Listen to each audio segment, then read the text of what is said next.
So welcome everybody. For those of you who don't know me, I'm Ian Grant, Executive Director of UNH's Entrepreneurship Center, known as the ECenter. So for those of you who are joining through the SVIC, congratulations on submitting that. I know it's a lot, even though it's only 2 pages and a 3-minute video. I know it's a Herculean amount of work, so congratulations for getting that done. And I think you'll find tonight being a huge advantage for you should you make it to the finals. For those of you I2 Passport, again, if you just joined, please do add your username to the chat. Sorry, to the chat. Later on towards the end, as we always do, we'll ask you to do it again just to make sure you've stayed throughout the entire event. Although I think once you get going on this, you're going to be addicted based upon what I know. A big shout out to our premier sponsor, Bottom Line Technologies, for sponsoring tonight's boot camp. As you may know, they're Portsmouth-based, publicly traded company, Portsmouth-based. They hire a lot of UNH alums. They have an amazing student internship program over the summer, not just necessarily in technology, but a wide range. So keep an eye out for them. They'll continue to engage with students out of the eCenter. So, but thanks to them for their sponsorship of what we do. As you saw in some of the advertising, we purchased 40 books that, thanks to Debbie's idea, are actually available at the bookstore. So it's called First Pitch. You can just go to say you're getting the book from the eCenter. They're there. If for some reason they run out, if you just email us, e.center@unh.edu, we'll make sure we'll get you a copy, whether digital or hard copy. It's a phenomenal book. I read it this summer. I see a lot of books, how-to books, better business books, and I just thought it was just going to be another one of those. But I was so blown away by it. Like, it was only, and I don't think halfway through that I called Debbie up or emailed her and said, you need to get on campus and you need to spread this because it's phenomenal. So if you, which I think you will, enjoy this session, the book is free, pre-purchase thanks to Bottom Line. So definitely go to the bookstore to get that. So with that, it's my honor to introduce Debbie Kleiman. She's a Cornell undergrad, Harvard Business School grad, executive director of Babson College's Arthur Blank Center of Entrepreneurship. Babson, as you may know, is the #1 ranked entrepreneurial university in the country, I think for 27 years, 29 years, I don't know, for as long as they've been doing it. Really long time. Before entrepreneurship and education was a thing, Babson did it. Yeah, we made it up. They did. That's what happens. Hey, innovate. You got to innovate your own space. So Debbie's great. We met many years ago because we share similar roles. Seen her speak before. So really, really excited to have her here. And with that, I'm going to pass it over to you, Debbie, and look forward to listening. Thank you. Thank you, Ian. What a nice introduction. That was awesome. I really appreciate it. And I appreciate your feelings about the book. It has really taken off. I think the thing about it that people like is that it's just really simple and straightforward, no muss, no fuss. And when you're, trying to get comfortable pitching, and that's the best way to go because, you're just getting started and the easiest thing to do is just get comfortable and feel confident. And that's what I'm hoping to help you with today is that you'll come away feeling really confident about your story and your ability to stand in front of people and talk about your book. Real quickly, I wanted to do just a quick couple of poll questions just so I can understand who's here tonight. Helson, if you could throw those out, that would be awesome. Basically, I just want to know if you are currently working on something. And then after that, I'd love to know if you are, a really experienced pitcher or if this is kind of something that you're new to and starting to work on. So if you could just answer those 2 quick poll questions, that would be cool. Now, what I thought, and working at Babson with our entrepreneurs in the same way that Ian works with all of you, pitching just became very overwhelming and it made people nervous and they didn't really like it. And the truth is that pitching should be really fun for you because you're getting to tell the whole world about your company and you're getting to tell them how they could help you. And so it really should be something that you look forward to instead of something you dread. But what I found, and maybe you feel this way too, is that a lot of my students felt like they just dreaded it and they didn't want to do it. And it was like the worst part of the job of being a founder. And that's perfectly normal because we're not born being able to do this. It's something that you actually learn how to do and you can get really good at it. So let's see, we have a good mix in here. All right. Oh, wow. A majority of you are just here to learn something new or starting something in the future. Cool. Okay. Very nice. Where's that second one? So I wrote the book this summer. I mean, I published it this February. And so what happened was the pandemic. And I had already written the book and sent it off to press. So I didn't have anything about pitching online in the book, but I will talk about it tonight because it is something that comes up a lot now, obviously, because everybody's pitching online. So we'll cover that sort of in the back half. And I'll stop a bunch for questions. So if you have them, feel free to either put them in the chat and I'll get to them, or unmute yourself and ask them when I ask for questions if you want to do it then. And then for the most part, we're going to talk for a while, and then we're going to go into a little bit of a breakout group to work on your pitch, and then we're going to come back and debrief a little bit. Great, this is very helpful information. All right. So I'll share my screen with y'all so you can see.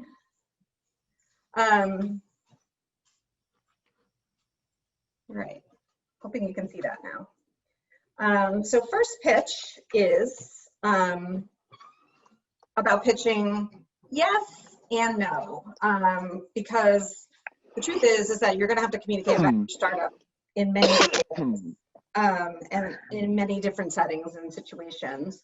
So you really have to be prepared to communicate in a compelling way, no matter where you are or what you're doing. But also, pitching is about building relationships, and I think that's something that people kind of overlook, is that really the whole point of a pitch is to start a conversation.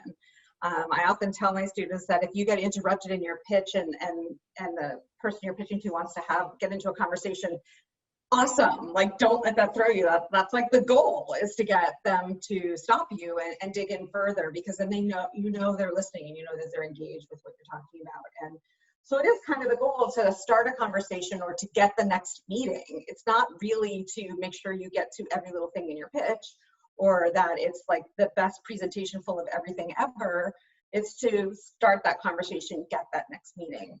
But the other thing about a pitch that's really cool is that you can use it in a whole bunch of ways. Once you have a pitch that you love and that you feel comfortable with and that you feel like is really representative of your company, you can use it as a business plan. We don't actually have our students write business plans anymore. We have them write PowerPoint decks, because we know that the business landscape changes so quickly that you're going to need to, basically change your business plan right away. So why spend all this time putting it together if you're just gonna have to change it in 2 seconds later? You could use it for recruiting and onboarding purposes. So when you go out to hire people for your startup, you might use it, as a way to get people engaged with your story or your why that you exist, that gets them excited and want to work with you. You might use it as a marketing brief. You might use it with new customers that you're trying to get. You might morph it into your sales deck. It's not the same thing as a sales deck, but you might use pieces of it and morph it into a sales deck, which is also a really great use for the pitch deck. And the reason why is because so much of the pitch deck, getting that right, is about telling that story about your company and why should it exist? Why should you start this company? What do you have that's special? What insight do you have that's going to be a game changer in this industry or this space that you want to innovate in? So once you have that story, there are lots of good uses for it. And that's why getting a good pitch is one of those things when you just feel amazing once you have it down. I promise you that. A couple things that are in the book. I don't know if we'll get to all of this tonight, but we'll try and get to a lot of it. I want to talk about storytelling and why that's important and how that really works, and give you some tips about how to do storytelling. We'll talk about unique value proposition, which I'm sure you've talked about in some of your classes, but we'll talk about it again here because it's so central to the pitch. We'll talk about a little bit about the elevator pitch. I'll give you a framework for a way to start your elevator pitch and start to get comfortable with an elevator pitch if you like. We'll talk about the longer investor pitch. And again, here I'll give you a framework that I use at Babson and that my students say is very easy. It helps them just kind of know how to get their pitch out in a comfortable way. We'll talk about some of the ins and outs and do's and don'ts, and then hopefully we'll get to talk about pitching online. So And a lot of these are in the book, so I hope you do go pick up your free copy of the book and check it out. There are lots of stories in there about Babson entrepreneurs that I've worked with over the years, and the lessons that they've learned in crafting their pitch and giving their pitch and developing those relationships that are going to help them get their startup off the ground. So the first thing I want to talk about is storytelling. And I come to Babson and I come to the startup world as a marketer. I was a marketer for many, many years with very large CPG companies, and then I went into technology startups and marketing and technology startups. So a lot of my perspective about pitching and about how you tell your story kind of comes from my background as a marketer, because I think it's one of those things where you're kind of doing the same thing, right? You're trying to persuade people to do something. You're trying to get them to act. Whether it's to get you to buy their product or to get you to give you money for your startup or advise you in their startup, it's all the same kind of thing where you're trying to persuade someone, you're trying to influence them, you're trying to get them to lean in. So storytelling ends up becoming a really important part of this, because what you're trying to do is establish an emotional connection with your audience. When you do that, they're more likely to be excited about what you're doing. They're more excited to ask the next question. They're more excited to hopefully give you what you want. And if you think about it, it's sort of the same thing with an ad. Like if you think about a marketing message or an advertisement that you love, usually it's because it made you feel something, whether it made you laugh or it made you cry or it scared you. You remember it because it made you feel something. So this first story I want to tell is about Emily Levy. Emily was one of my students back in 2016, and she started a company called Mighty Well. And that blue band of fabric that's on her arm there is a PICC line cover. And Emily wore a PICC line, which is a medical tubing that's in her arm that allowed her to get treatments for her chronic Lyme disease. And so she had to take antibiotics all the time, and it's kind of like an IV line, but it never comes out, it stays in your arm all the time. And she tells the story in her pitch about why she created Mighty Well. And it's about this idea that she had this PICC line. She was a freshman at college at Babson, first time away from home, and she's walking around with this medical device hanging out of her arm, and she felt like a walking disease. And she tells the story about how, she really felt self-conscious about having this device, and that, it really inhibited her ability to flirt with the cute hockey player in her 8 a.m. finance class. And it's cute, it's funny, and it's heartwarming. And you don't have to be a teenager to understand the feeling that she's talking about, or to understand where she's coming from in wanting to develop this product. And at the end of the day, her products aren't about a piece of fabric that covers your PICC line. It's about empowerment, and it's about giving patients confidence in themselves and feeling good about themselves so that they don't feel like a walking disease. So I'm going to show you Emily's 30-second pitch because it's so good. And you'll understand why. She repeats a lot of this story, but now that you've heard it from me, it'll be easier to take in. So here's Emily. Emily Levy, and this is my pitch. To all of you, I may look like your average college student, but since the 7th grade, I've been suffering from severe chronic Lyme disease and co-infections. My doctor decided to place a PICC line in my arm for long-term antibiotics treatment, and I had to do my treatment at my 8 a.m. finance class, and the cute hockey player next to me looked at me like I was a walking disease. I knew that there had to be a better way. Our first product is our PICC line cover that allows for patients to have ease of access and dignity while going through treatment. We believe that all patients deserve dignity and confidence while going through treatment, because we're still people too. Visit our website, pickperfect.com, and share your story on our blog, Lyme into Lemonade. So great pitch, right? Emily tells the story really quickly. She makes you feel something, and it kind of captures your imagination. You don't have to be a teenage girl to know what she's talking about. And the other thing about it is she also uses her body really well. So she shows you her PICC line cover, but she does this. She's making a muscle, which we internally and subconsciously think of as strength. She's making a muscle. She's showing strength. And she's talking about something much bigger than a PICC line cover. She's talking about empowerment and confidence and these very emotional, powerful things. So it's just a terrific, terrific pitch. So let's go back here. And so I think Emily just does this wonderful job of both non-verbally and verbally telling a story, making you feel something and wanting to know more. And so now her company is much bigger than just this PICC line cover. It's all adaptive wear. It's all things you can wear to cover medical devices so you don't feel self-conscious.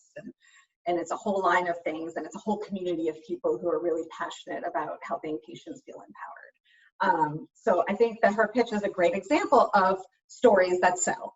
And stories sell because people remember them. So in fact, our brains are wired to remember stories. We've been learning from stories since the beginning of time. People's brains kind of open up when they hear a story. They're more primed to listen when they're hearing a story. Versus if you're getting told, dry facts, like, 27% of the US is missing X in their lives. As soon as you start to hear things like that, like data and dry facts, your brain switches into this evaluative mode where it's judging what you're hearing and it's looking for mistakes and it's trying to find what's wrong versus being open to the information that's coming at you. And so by telling a story, you're immediately getting people settled into listening to what you have to say and being intrigued and curious and wanting to know more. And you're also setting up this idea of creating an emotional connection. You're getting them to feel something about your company, which is at the very basic of things, a great thing to do because they're more likely to act and give you what you want. So here are a few tips about really bringing that to life. So I talk about this idea of choosing words that connect to emotion. So the story I tell here is this idea of Jamie Siminoff. Jamie Siminoff is a Absalom, and he is the inventor of the Ring doorbell. And the Ring doorbell, for those of you who don't know, is a video doorbell that you use on your phone, and you can see who's at your front door, and you can talk to them, and you can record at your front door, and you don't even have to be home to do any of this. You can do it all on your phone. And when Jamie invented this device, he thought it was the greatest thing ever because he had a need for something like that. And he couldn't get anybody to buy it. They were like, video doorbell, who cares? I've got a doorbell, it works just fine. What do I need a $200 doorbell for? And he went on the Shark Tank and he got zero interest from any of the sharks. They all just didn't get it. They weren't interested. Why do I need a video doorbell? I don't get it. And it was very discouraging for Jamie, and he almost gave up. But what he did was he started to think about it differently. He didn't think about it as a video doorbell. He started talking about it as neighborhood safety. Now think about those two words, neighborhood and safety. Those are really, really emotional words if you think about it. They create an image in your head. They create a feeling.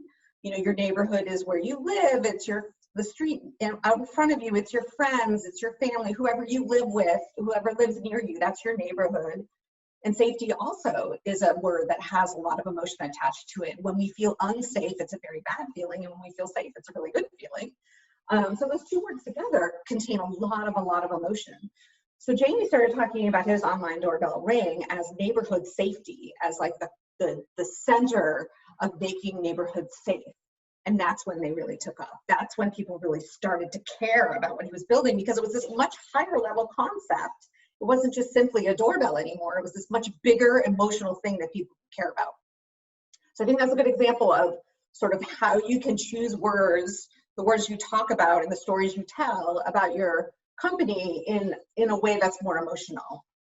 Another thing that good storytellers do is they do a show me, don't tell me narrative. So you could start off your pitch like, the healthcare system is broken and I want to fix it.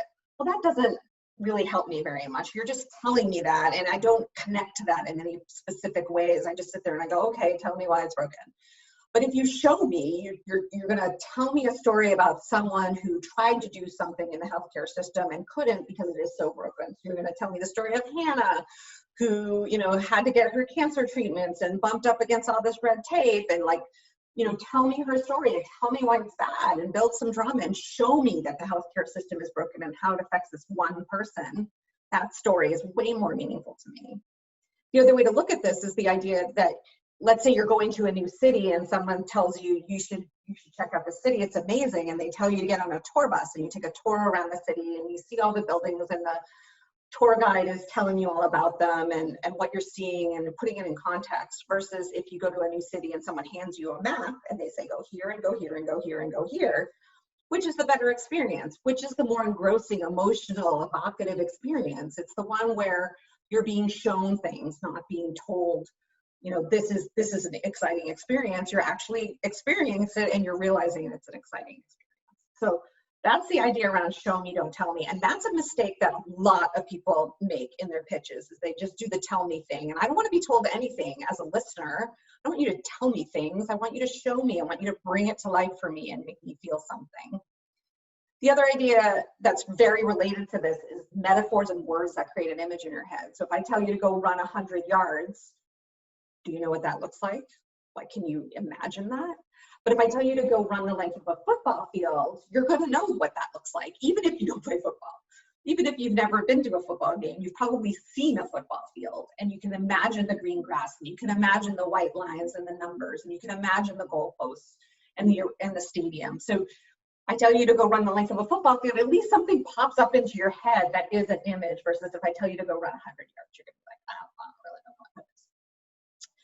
So, and then the last piece is this idea of structuring your story to take listeners on a journey. And the journey is this thing called the hero's journey. And the hero's journey is actually something, it's a narrative that's really the basis of literally almost every movie or book or fairy tale you've ever seen. Star Wars, Star Trek, Princess Bride, Pretty Woman, you name it, Bad Moms, it's the hero's journey. They're all structured around this narrative that sort of takes you from the world before. There's a problem, it's a very bad problem. The hero is experiencing this terrible, terrible problem. And the crisis keeps getting worse and worse and worse, and the drama's building and the action's building into this big crescendo where the problem is at its worst and things are very dire. And then at that transformation point, which is slightly after the climax, that's where the hero is able to solve the problem. With, you know, they've completed the journey, they found the treasure, they've slayed the dragon, and they're kind of coming down from that transformation is the resolution. That is where the world is now. It's been changed. The world is different because of this journey the hero has been on. Everything is better and the world is new. So it's this journey from the world before to the world after, and it started with this hook that really got you engaged to listen. And then you're sort of dragging your audience along with you as the hero to tell them your story. So this example on the screen here is Magnemer. And Magnemer is a material science company that I worked with that created a magnetic ink that you printed on plastic packaging, and that magnetic ink allowed that plastic packaging to be recycled more efficiently at recycling centers. And he tells his whole story about, you know, this horrible plastics problem we have in the world, and really drives it into this wonderful narrative, the story that captures your imagination and captures your, by the end you're just cheering for him. You can't imagine this thing not coming to life, this thing not being, because it has to be to save the world from this horrible plastics problem we're in. But the truth is when Ravish, the founder of this company, first started talking about it, he was a terrible storyteller. He was very engineering, kind of dorky, lots of technical terms. You really couldn't follow what he was talking about, and it didn't make you feel anything about it. But here he is now, after learning how to storytell, learning how to create emotional connection with his audience. He tells a story about plastic packaging and magnetic ink, and you are riveted. You cannot wait to hear what's going to happen next. And it's all because of this narrative that he unfolds his hero's journey in solving this horrible plastics problem that we have. So that leads me to the next point, which is unique value proposition. You've probably heard about unique value proposition before. It's this idea about what's your secret sauce? What are you better at than anybody else in the whole world? Why would somebody choose you over anyone else? And finding your unique value proposition is not easy. This is a very, very, very, very hard thing to do. It does take time. And one of the things I've always found with entrepreneurs is that they'll think they've landed on their unique value proposition, and they'll tell it to me, and I'll be like, yeah, that's not so unique. That's not so inspiring. You can always go deeper. You can always go to something bigger and more interesting than probably the first 2 or 3 things that occurred to you that your unique value proposition is about. Now on the screen here, I have some unique value propositions for tech companies you probably know. So an example on here is Apple, right? Apple phones are beautiful and magical to use. That is their secret sauce. You may remember when Apple first came out, there weren't touch screens like that. You all were probably, I don't know, preteens at that point, but touchscreens like that didn't exist before. So it really did feel magical to people to be touching your screen, your phone screen, and to be able to experience interacting with your phone that way. And it wasn't that it was a different phone and you still answered it, you still dialed on it, you still left messages on it, but the experience using it was so different and so magical. And that became really the basis for what people loved about Apple products, was the user experience. So that's what their unique value proposition is all about. So typically a unique value proposition is really this, it's something that meets an emotional or social need for the user. It's very customer focused. It's a benefit to the customer. It's not a feature of the product. It's not that you're the cheapest. That's not a unique value proposition really. You want it to be something that's meeting an emotional or social need for people. So people buy Apple products because it meets an emotional or social need for them to feel like they have the latest technology, or to feel like they use really modern devices, or to be part of a community of people that love Apple products.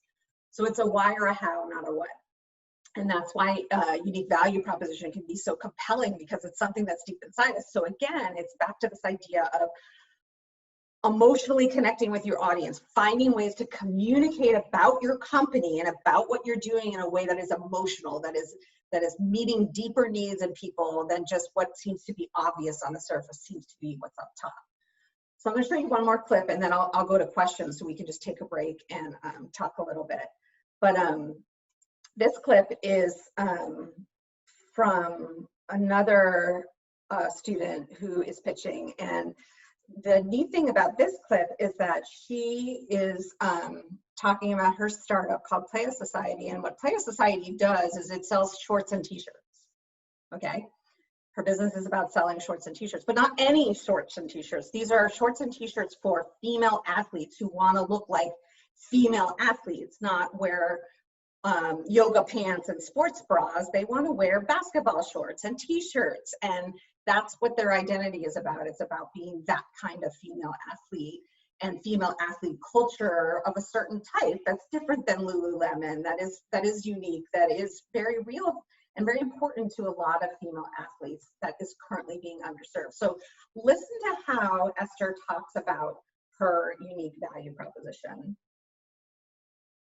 An essential item within every female athlete's wardrobe, like the t-shirt that they wear excessively, or the shorts that they can't live without.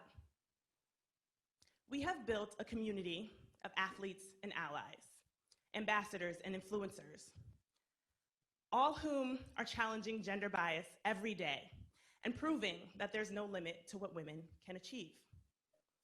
Our community is just as strong as our branding and our design.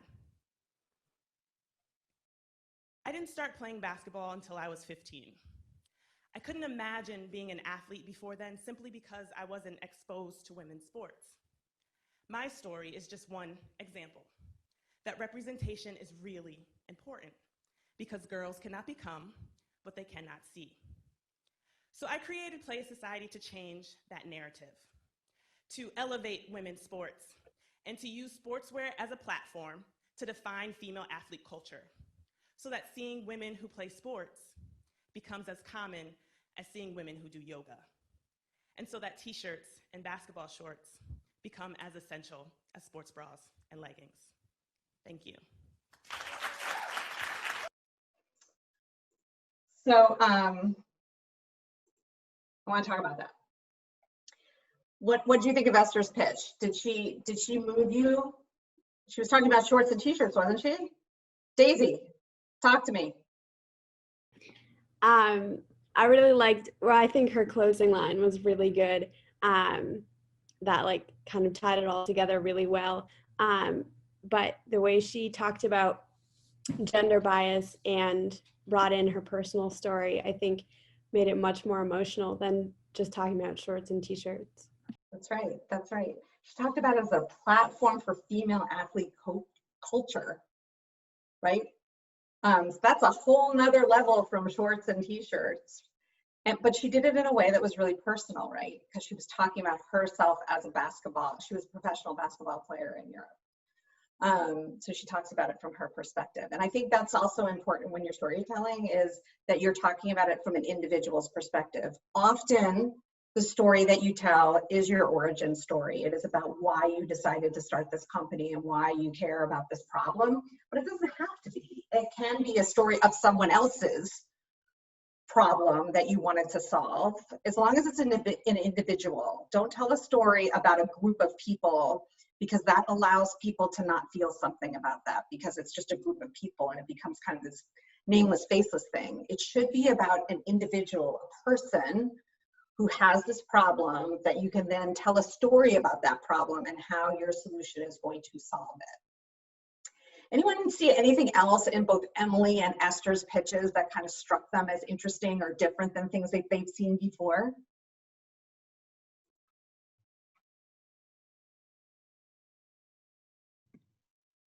They both solve problems that are relevant to their own situations, and they can speak from their own personal experience as to how their product can really provide benefit to somebody's life.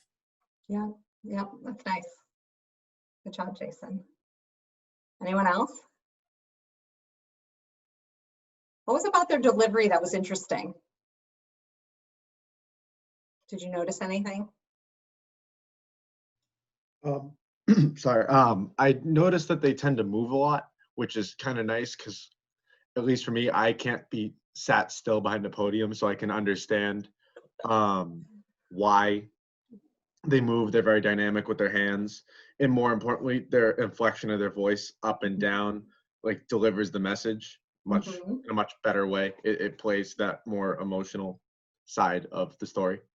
That's a great point. I hadn't even thought of that. They do that. They do a really good job with their voice and kind of, you know, they don't talk too quickly, but they're kind of modulating, they're varying their tone and their volume. That's a really nice observation. I hadn't noticed that before, but it's true. Anything else? For me, no, that was all I got. So. Okay, it was a good one. I don't have another observation, but that just made me think of how do you replicate the body language thing when you're presenting on Zoom? Well, we'll talk about that in a little bit, but one of the things I think helps is to stand up when you're presenting. So I'm standing right now, and I try to stand whenever I'm actually presenting, not on every Zoom call because that would be ridiculous, but when I'm presenting to a group, I stand, and that allows you to breathe better, but it also allows you a little bit more mobility with your hands and your upper body, so it's not just this talking head and your shoulders, and you don't get any sense of movement. So I think standing can help a lot. With that, you know, strategically using your hands, you know, some of the things we talk about are, you know, if you can make a gesture that is symbolic of something. So let's say you're talking about a gap in a market, you like talk about a gap and you do this with your hands. So you're kind of emphasizing the word gap by showing something with your hand that symbolizes a gap. Or, you know, this opportunity is really large, hands open, palms up, and it's going up, you know, sweeping over. So doing things with your body that can help emphasize your message can also be really a good way to, you know, put more energy into it. I think you do have to find ways to modulate your voice, speaking right into that lens and really feeling like you're making eye contact, even though you're not. The other person on the side of the camera feels it that way. They feel like you're making more eye contact if you can train yourself to look at the lens. And one trick that I've learned for that is turn your view of you off. You can do that in Zoom. So try not to have the view of you on the screen, because it's our natural instinct to look at ourselves. And as soon as you start looking at yourself, you're not looking at the camera lens. So turn your view of you off. Don't turn your camera off, just turn your view of you off. And that can help too. And so being able to stand and being able to project into the lens and some energy, that can help a lot. Obviously you can't walk back and forth. That would be really tough to manage in this small space, but those are some ways to do it, you know, strategically using your hands and your voice. But the last point I wanted to make about those two pitches that I showed was, if you notice, they all used very simple words. There was not a lot of jargon in there, not a lot of big words, not complicating it with, you know, very complex things. They were really, really simple concepts presented in really, really simple ways. And I think that that's very important with your pitch, is just to make it feel like Anybody can get it. Anybody can be part of your story. Anybody can listen to it and care about it. And I think sometimes there's a tendency to overcomplicate your pitch or to tell a lot of jargony words in it because we think that, like, if we say artificial intelligence enough, that people are going to think we're super smart. But that's not actually how it works. It's really much better to be concise and to be simple. There's an old Mark Twain saying that he says that if I had more time, I would have written you a shorter letter. And it's true. It's much harder to be brief and concise than it is to go on and on and on. So those are things about those two pitches, or at least those clips of those pitches that I showed you, that I think are really interesting, is because they're great at making it very simple yet emotional. You feel something about what they're talking about. And I think that's very, very cool. Whoops, sorry, Esther. I wanted to stop also there right for a second and just see if anybody had questions. How do you balance providing facts and relevant information for decision makers and creating an emotionally compelling story? There's a time limit. So there's a balance, obviously. You're going to spend the bulk of your pitch telling the facts and how it works, but that doesn't mean you shouldn't be storytelling, and it doesn't mean you shouldn't be creating an emotional message, because investors, whoever they are, anybody listening to you, everybody universally cares about very human things. And so if you have a limited amount of time, you can find a way to measure that balance. You may not have time to tell your entire whole long story every time if it's a shorter pitch competition, but you do have ways to inject some of that imagery, some of that metaphor, some of those elements of a good narrative into it. So you may not get through the entire hero's journey every time, but there may be pieces of it that you can use at the beginning to just kind of set up, why are you solving this problem? Because at the end of the day, most early stage funders and mentors and people that you're going to be pitching to in the earliest stages of your company, they actually really want to get to know you. A lot of what they're looking for is to understand who you are as a founder, what you are bringing to the table in terms of your values and your attitude and your ability to create a movement around what you're building. And so through storytelling, you can actually convey a lot of that. You can convey a lot about what you believe and what you stand for, and why you're so determined to create this company. So it's still really, really important, even if it is, someone that you believe is a serious investor and they're really, they care about the data and the numbers. They're still a human being, and particularly at this early stage, human beings want to know who they're investing in because they're going to spend a lot of time with them. And they know that the idea is going to change. I mean, it inevitably will.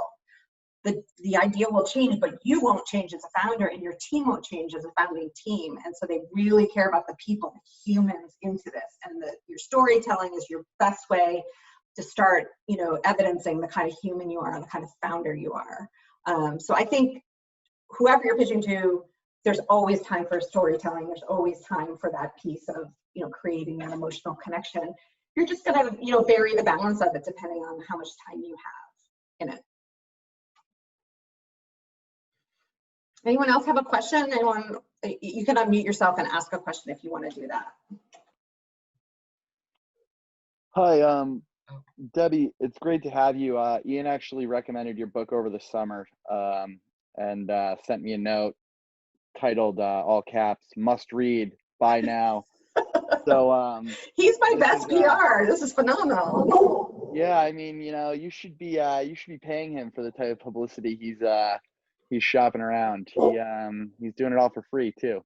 But yeah, so the question I have is, when you're working with an idea that's fairly technical, and so maybe in this instance something like a structured finance solution to student loans per se, how do you balance avoiding getting into the weeds technically while also making sure to tell the story in a way that's effective and not glossing over key details? Like, how do you discern the details that matter?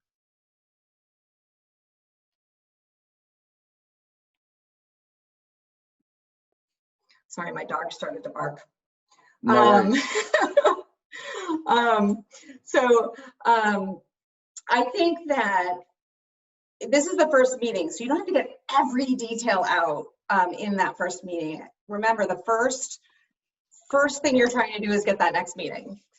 So don't get too caught up in getting every single detail out about your company and how it works in that first meeting. I often actually say don't even plan to do a demo in that first meeting if you can avoid it, because it takes up a lot of time to do a demo and there's lots of things that can go wrong. So you're just really trying to capture their imagination. So I think there's only a certain amount of detail you should go into. And a lot of what you're going to decide to share is going to be a result of your research on who you're meeting with. So this is something we'll talk about a little bit later, but this idea that you should be doing research on everybody that you meet with before you meet with them. And you should know what they care about, and you should know what they've invested in before, so that you know what they know, what they're an expert in, what they have experience with, what industries they care about, what other founders that they know. And a lot of that will guide, you know, where you emphasize it, what you put emphasis on. So let's say, you know, this person, this investor, this mentor is really someone who wants to dig into the numbers and has some key numbers that they always ask about. You'll probably know that they're going to ask you about the cost of customer acquisition in your space. And so you should be prepared to spend a lot of time on that and a lot of detail on that, where maybe you wouldn't get into the user experience of your website with that person as much as you are going to dig into the numbers of customer acquisition. So generally, you can find out a lot about investors and mentors online through LinkedIn, through their social media, through what other people say about them. And you can kind of figure out what their hot buttons are and be prepared to really focus on that. And that's the thing about your pitch, is that it's gonna be a little different every time. You want to tailor it to the room. You want to tailor it to the person you're pitching to. And that will kind of guide how much detail you get into on various pieces of it. Because in some meetings, you'll emphasize the numbers a whole lot. And in some meetings, you won't. It'll be much more around, like, they really want to understand the customer. Let's say they have a really strong branding background and they really want to understand the customer more and the customer journey. So you have to be prepared to kind of go where that person wants you to emphasize in the moment. Does that answer your question? David, can I just do a part B to that for Cameron? And it's a little bit, Jason asked a similar question. So to the extent that some students, they've already done a 3-minute pitch, but they may have to do a 5-minute pitch. So it's not necessarily a series of opportunities. It may be like a one and done, one you advance or one you don't. So the same question of how do you handle that balance between technical and tell the story, knowing that you only get a 3 or 5-minute pitch for someone? Oh, so you're saying like in a competition round? Yeah. Yep. Oh, I see. For the man, Ian. Yeah, I typically say not to get into too much detail, because you want to say some things for the Q&A part too, right? So you want to almost deliberately leave out interesting things so that they have an opportunity to ask you about it in a Q&A section. Most competitions do have a Q&A section, and a Q&A section is where you can really win over the audience and really nail it. If you can be great in your Q&A section and think on your feet, that can win you a lot of points and can win you a competition. So sometimes I would say leave out some things that you know they'll ask you about in a Q&A section, and that is an excellent opportunity to also get into more detail on something that they want to know about, but also do it in such a way that looks like you're super prepared and one step ahead. So that's a good way to sort of moderate, places where you might want to get into more detail. You kind of do it in the Q&A section. But it's really a balance. I mean, I think you have to come up with a concise way of talking about your solution so that you're not spending hours and hours and hours of detail explaining how it works. You have to come up with the language to be concise. Okay, well, so here's an elevator pitch. I use this framework for an elevator pitch. I think it's good. It's actually a positioning statement from the marketing world. Again, in my marketing background, I think this is a cool way to talk about your business in a very brief way. As most of you probably know, an elevator pitch is 20 seconds. You're supposed to really just say what your company does and how it does it and what its unique differentiation is, and position it against any competition in one sentence. Or 20 seconds. And the truth is, as you get good at this, it might be 3 sentences, but it's going to cover all the same stuff. It might be 2 sentences. But this is a really good place to start on an elevator pitch, because it kind of gives you all the elements you need to cover in your elevator pitch. And it's a great framework to just get started. A lot of people kind of put off the elevator pitch because they're like, oh my God, this is so hard. But if you just start filling in the blanks here and you start to say it over and over and practice it and sort of practice it on people and see how it lands, different pieces land, you can start to, morph it into something that's really powerful. When we talk about target customer, we're not talking about, we're targeting women 35 to 55. We're talking about psychographics and emotional things and painting a picture of who this person is. You've probably heard the term persona before. You're really trying to bring to life who the target customer is. So let's say you're pitching Starbucks and you're going to say, for the coffee lover who loves the European cafe experience and wants to, spend time in that third place with a newspaper and great music, Starbucks is. So I've now painted a picture of what we do. At the same time, I've told you who my target customer is in a very kind of vivid way. So if you can talk about your target customer in your elevator pitch that way, it's really helpful. The other piece that's important, obviously, is the customer need. That's the problem. That's your problem statement. What are you solving for them? One key benefit is something that you do that can be helpful to the customer. And competition can be defined in a lot of different ways. Sometimes people don't talk about the direct competition. They talk about a much larger competitive set or a way to position themselves in a industry space that you may not even recognize. They kind of come up with their own category. And then unique differentiator is obviously your unique value proposition. This is what you do better than anyone else. What somebody will choose you over than the competition every single time. So remember, it's not about features or what the product does. It's how it does it. How does this make the person feel when they use it?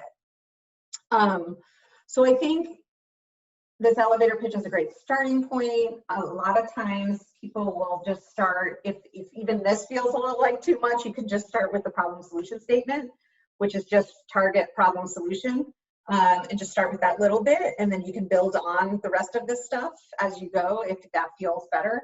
But at the minimum, you've got to have target problem solution.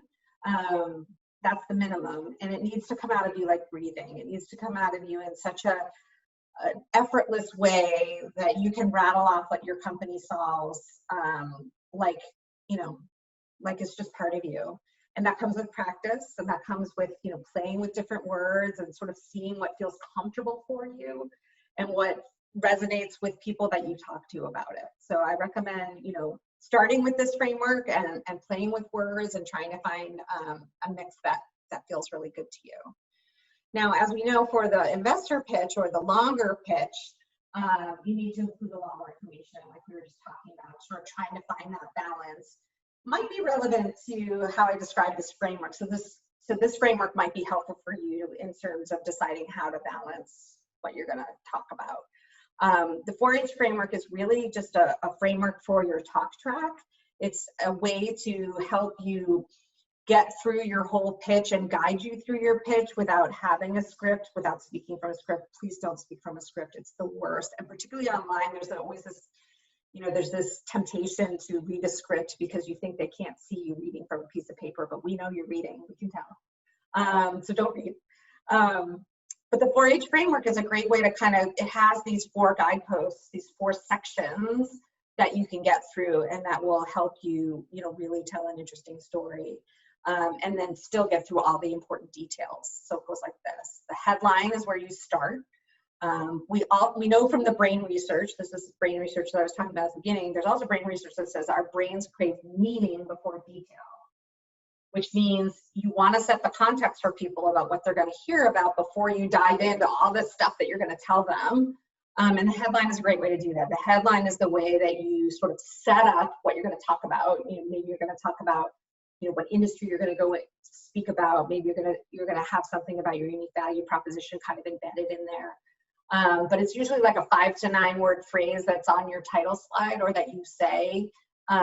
If you don't have slides, you say it out loud. Like today, we're going to talk about how company X is transforming the food industry through artificial intelligence and bodybuilding. I don't know. So the headline is really just there to set the industry context, set the unique value proposition, start to seed it in people's minds what they're going to hear about, so that you're not just kind of jumping in cold and you haven't really warmed them up at all. The heart section is where you're going to tell your story. And you can flex that based on the amount of time you have, but the idea in the heart section obviously is to make the audience feel something, have them have some type of emotional reaction or make an emotional connection to what you're talking about. Are they nodding? Are they feeling something about what you're saying? Are you talking about something that's so universal, like neighborhood safety, that people understand what it is you're trying to connect your solution to? In the head section, and the head section is usually the longest part of your story, and when you talk about balance, head is going to be the largest section, and that's where you're going to tell them how it works. And the things that I generally say you should cover are, your team, your competitive set, the market opportunity, how do you make money, and how will you go to market. Those are like the 5 things you must have in your head section. But otherwise, if you have space and time, you can add more to that. And then the end is the hope section. That's your big finish, where you talk about inspiring the audience with your vision. And the idea in the hope section is that you're no longer talking about what you're working on right now. So like those first 3 sections are sort of what you're talking about right now, what this company is going to be.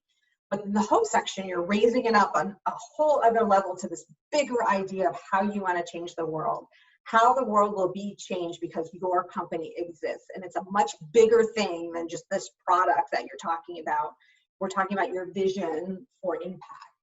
And that's where the hope section goes. And the hope section isn't that long. You don't need to like wax on forever about the hope section, but it does need to be a powerful way to end so that people are like, damn, I want to join that guy. Like, I love what he's talking about. I'm in, count me in. And people just can't not join you on this journey. They feel so compelled because your vision is so interesting and so exciting that they really want to join in. And it's a bigger thing than just this product that you're working on right now. It's transforming an industry, it's transforming people, it's creating change in the world.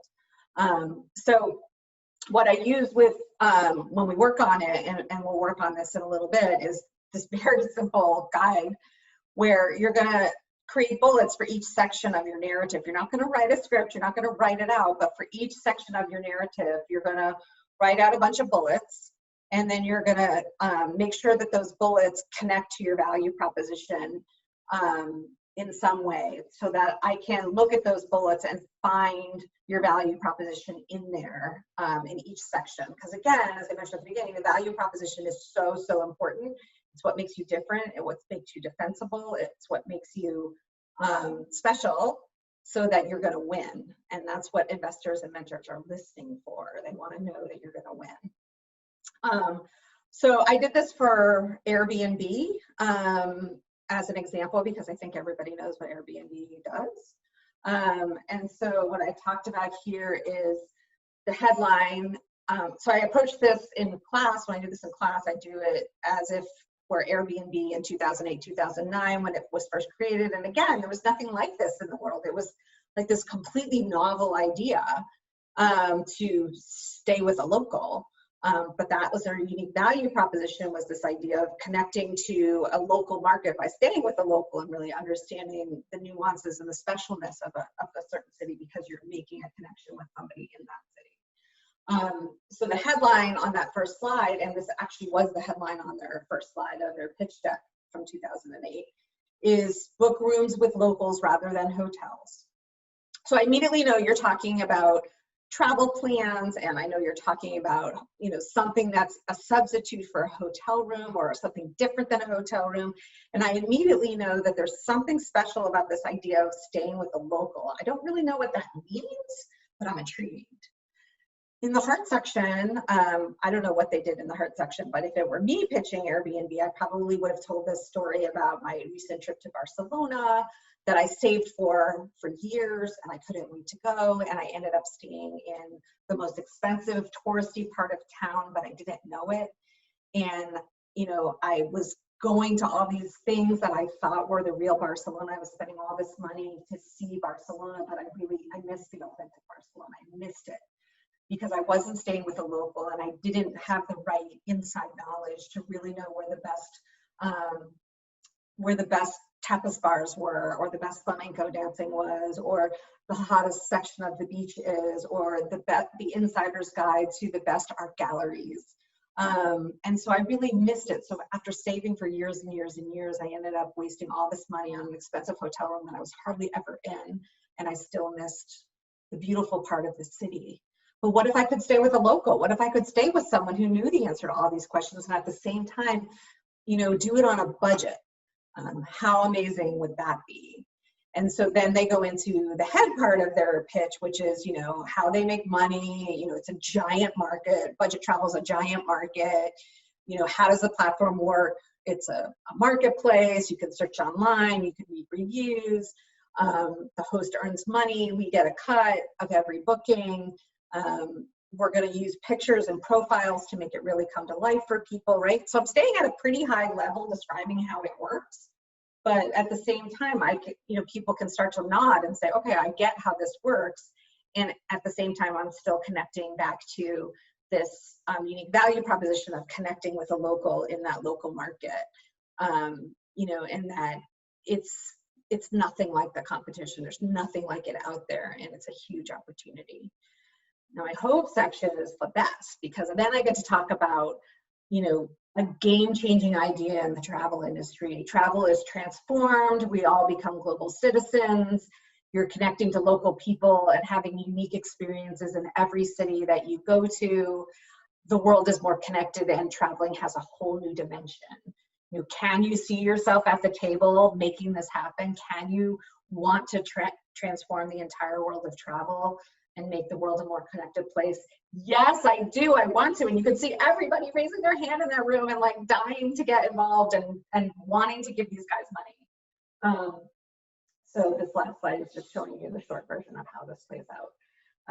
You know, travel transformed is a really great hope for the world, and people love hope. Hope is a very, very motivating force. We can all use a little hope right now. Hope is a very motivating force, and so it's really something that people really want to feel and want to get excited about. So I'm going to go back to you guys and see if you have any questions about either the elevator pitch framework or the 4H framework. So I have a question from earlier that I wasn't able to get to. Sure. I typed it in chat, but basically, I just wanted to know, is there like a significant difference in how much time you should sort of allot to something like a narrative or a story, depending on like how you're actually delivering this? So like just like a written business plan versus a live presentation or a video. And then I guess that's sort of like the first part. And then the second question would be, how does the time you spend on the narrative related to the company type?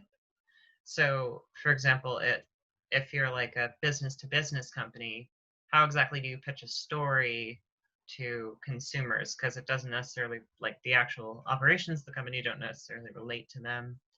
Or like a nonprofit that's like just planting trees for global warming. How do you sort of...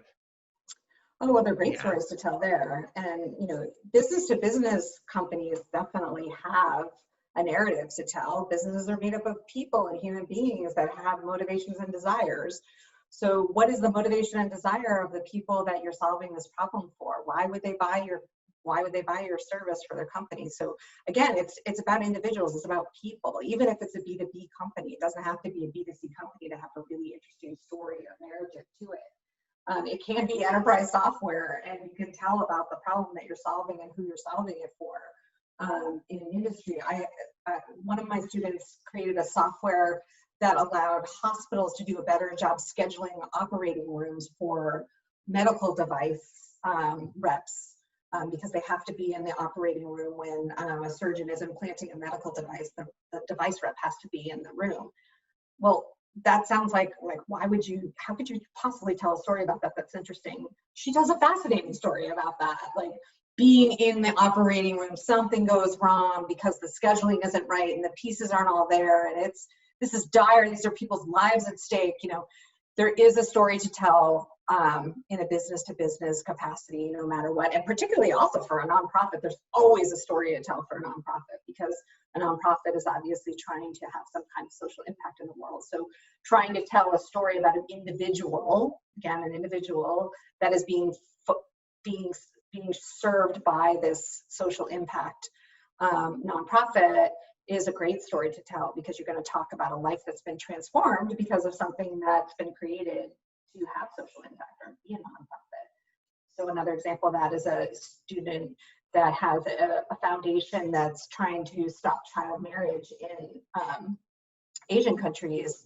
And she talks about, you know, her mom, who was a child bride, and you know, had all these opportunities taken away from her because she was married off to a man who was significantly older than her, and that she never had met before. And she tells this whole story, and it's really, really compelling. And then she relates it back to, you know, this is why we need to solve this problem, because my mother is brilliant, and she, you know, she could have been all these things, and she never had the opportunity because of this problem. So there's always a narrative to tell, I guess that's my point. There's always a narrative to tell, even in a B2B situation, even in a B2B enterprise software situation, even in a robotics situation or a chemistry project, there's always a narrative to tell. And again, balancing the time, and this is a question I feel like I'm not answering it well for you guys because you keep asking it. It's a lot of it is dependent on how much you need to get through and how much time you have. The weighting of it is, you know, how the product works is the bigger portion of the pitch, always. Bigger than the story. But ideally, the how it works is very related to your value proposition. You're still talking about your value proposition when you're talking about how it works. So you're still telling a story. You're still telling it in a narrative kind of way. So even if that story that you're telling is very truncated, you know, you've got to get it out in 30 seconds, you can still tell a pretty good story in 30 seconds. So use enough of the time to make your point, I guess is the answer there. Make your point, but don't drag it on, and make sure that it just connects to how the product works. That's always going to be the bigger section of your story, but without it, you have no heart. There's no heart to your story, and nobody's going to care. Even if it's this really great idea, no one will care because you haven't touched them emotionally. You haven't dug into, you know, a universal feeling that people can relate to. Yes, I am using Airbnb as an example. It's not their actual pitch. The only thing that was actually from their deck was the headline, because that was their actual headline on their deck. I came across it. You can find all kinds of pitch decks online. All the companies that you've ever heard of, particularly tech companies, you can find their original pitch decks online in a couple different places. On my website, thefirstpitchbook.com, there's also a link to a website that has the 30 best tech companies' original pitch decks, so you can go see what those look like. I think the site's called Pictochart. And it's worth looking at, because some of them did a great job and some of them were awful. But I think all the really good ones had a really good story to tell at the beginning about why they needed to solve this problem. And it can be related to any kind of emotion. It doesn't have to be scaring people or upsetting people or making people happy. It could be something about I don't know, freedom, giving people more freedom. So a lot of it is just taking a word that, or a benefit that you think of it that's kind of humdrum, and adding emotion to it. So maybe your product gives people more confidence in the data that they're getting out of their system. Well, confidence in my data gives me a feeling of peace of mind. And talking about peace of mind is a much bigger idea than talking about confidence in my data. See the difference? So it's really talking about something that everybody can relate to. So let's see, any other questions before we pop into some breakouts? I have a question. I'm looking at the your pitch selection kind of guidelines, and I'm just wondering if you would recommend addressing it all in the head section about scalability, and if so, how much, like, would you recommend focusing on the smaller implementable picture currently, or how much bigger it can get, but that's, you know, a little bit more down the line? What would you recommend for that, especially in a timed setting? Yeah, I would definitely do the bulk of the focus on what you're working on right now, the piece of the business that you're working on right now. Because again, odds are it's going to change down the road. So if you spend too much time talking about something that's a lot further down the road, you're probably not addressing what you're currently working on in doing it justice. So I think that it's better to really focus on what you're building now and why you're building this thing first, this piece of this business first, and why this is your beachhead market. But at the same time, the head section is a great opportunity to show the market size, the market opportunity. So you can do a Tam, Sam, and Song, which shows this much bigger market opportunity. It's just that you're addressing this part first. And so sort of walking them through your thinking in terms of what you're addressing first is actually a really great way to show yourself as a really thoughtful, sensible founder. Again, that's a lot of the purpose of this whole pitch thing, is to show that you've really thought through all the details. So showing the market opportunity of the more scalable version of what you're doing is great, but I wouldn't spend a ton of time on it because that's not what you're doing right now. That is not what you have to execute against now. What you can do though is in the hope section, sort of bring to life this bigger vision of how the world is going to change. And that's where you could talk about the bigger opportunity of how the world will change. That's probably more related to the scalable piece of what you're talking about. But in the early days, a lot of what you're going to be doing is manual, and it's not all that scalable. Okay, so here's what I want you guys to do. You're going to be put into random threesomes, and I want you to spend some time with each other talking about what your heart story could be. Now, if you don't have a startup, and I know a lot of you don't, who are on this call, if you don't have a startup, just pick a project that you're working on for a class. You know, what's the topic of that project, and kind of try and create a heart story around that. Like, why is working on that topic important to you, or how can you make that topic, how can you make an emotional connection to your audience about that topic? It doesn't have to be necessarily that it's a subject that you're deeply passionate about, but somebody's passionate about it, or it wouldn't be a subject. So find a way to create an emotion around what it is you're working on and tell a story about that. So the story doesn't have to be about you, but it can be. And start to work through what some of those bullets might look like. Now, we're not going to have a ton of time to do this, so if you can really focus on, you know, identifying what the emotion is that you're going to try and write your story around. You know, what's the emotion that you're hoping the audience feels and hearing that story. So it'd be great if you could get a couple bullets of the story down, but if you can't, focus on really what do you think is a compelling emotion that might connect to your audience, and think about how you might tell a story that would create that kind of connection. And then we'll come back and we'll share a couple of them. So in your smaller groups, if the people who do have a venture could go first, because they've probably thought about it, versus the people who don't have a venture haven't really had a chance to think about something like this yet. So if those people have a venture, go first and sort of talk about their story, what their heart story might be. That's probably the best way to go for the next 10 minutes. Just, you know, so in the chat, there's a link to Box that has the 4-H worksheet if you didn't get it in the confirmation email today. Thanks, Ian. Okay, Allison's going to send you all off. 10 minutes. Go deep. Try and really dig into something that might be a good hook for the folks that you're going to try and convince to do something for you or to work with you. Bye.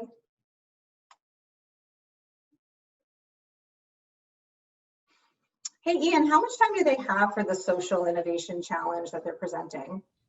So it's an interesting model. So it's a 2-page written paper and a 3-minute video. And then the finalists have 2 minutes to augment the video. And then it's 5 minutes of Q&A. Okay. So most of their pitch is either written or in the 3-minute video. Okay. So in the spring, there's the Holloway Challenge, which is like a 34-year-old businessman competition, which is a little bit different. It's 10 and 10. So more traditional PowerPoint and that element of it. So the SVIC is supposed to be really an idea. The whole idea is to sort of keep it relatively, so not a lot. I mean, the teams that tend to do well have already done customer discovery and things like that. But but they're trying to also have students think broadly. Some of it's a requirement in some classrooms, and others of our students just want to participate. They changed it this year where there's now categories, that there's 5 categories at $2,500 prize each, as opposed to the best complete program.